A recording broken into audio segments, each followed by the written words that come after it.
Hello ladies and gentlemen, this is Techie Man for you, bringing you an in-depth review on the Kodak Playsport Zx3. So this is it right here.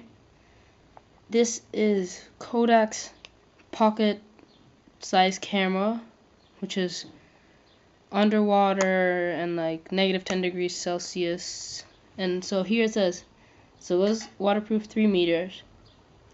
Those are the buttons: video, playback, trash, and settings. And there's a little strap. And right here is the power button. Here is the HDMI cable, so that you can plug it into your TV.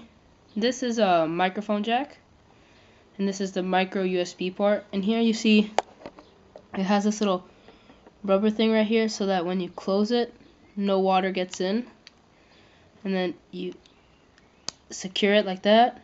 This is the lens, and then here it says EIS for electronic image stabilization.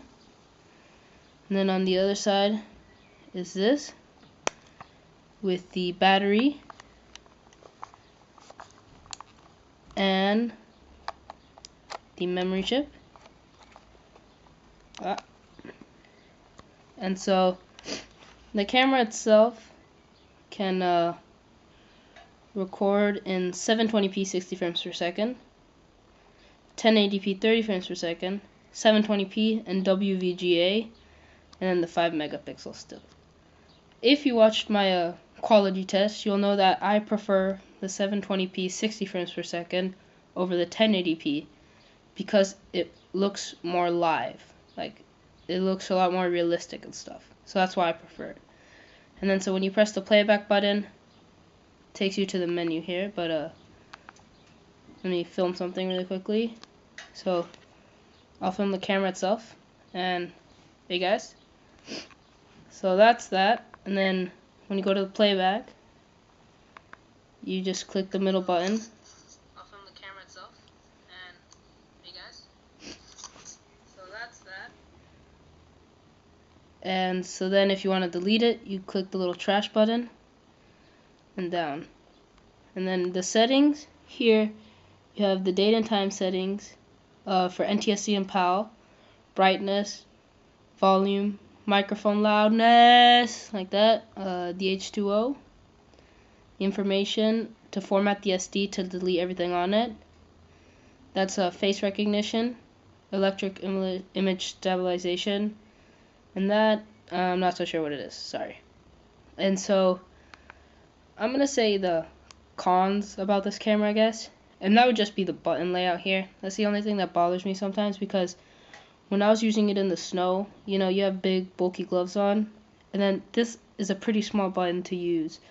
So it's kind of hard to click it sometimes. But these are fine over here. It's just, they could have made this a little more like the Flip, just a little bigger. But overall, it's really easy to use. You just plug it into USB into your computer and you can charge it there. You can take out the SD and put it in your computer. Many different things on this camera that are really good. And so I did see that the ZX5 came out, and the only I'll put a picture like right there about the ZX5, and the only difference is the color scheme. But otherwise, it still films in 1080p, 720p, 60 frames per second, 720p. So, and on Amazon, you can still get the bundle for this camera right here, but you can't get it for the ZX5 yet. So I guess I wouldn't buy the ZX5 until they come out with a bundle, because it really does save you some money and is worth the price that you get it for. So, this was my in-depth review for the Kodak Playsport. If you have any questions about it, I'll answer them. Just comment in the video. I will message you or anything. So please guys, can you give this video a like, favorite, and please subscribe. So